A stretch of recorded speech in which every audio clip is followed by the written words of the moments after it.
we had a GP who was going through a particularly difficult time in their personal and professional life. There were family issues at play, including a bereavement, and that coincided with a complaint to NHS England.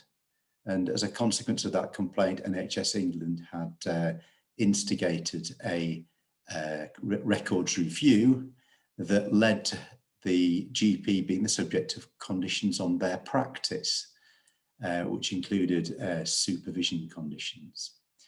So the GP accessed the professional support network. The first person she spoke to was a peer-to-peer supporter who's an experienced GP who was able to hear the story and direct them to appropriate sources of advice and help. The first being Practitioner Health, which is available as a linked resource on our resource page, but also through to the GP support team and an educational supervisor.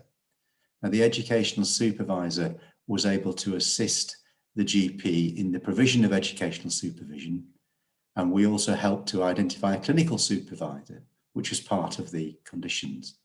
I'm very pleased to say that the GP concerned engaged constructively with both education and clinical supervision, and indeed found it really helpful, despite the fact that it was in effect imposed upon them.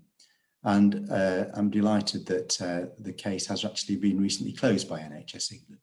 So that's just an example of the way in which the GP professional support network can work to support a GP facing personal and professional difficulties.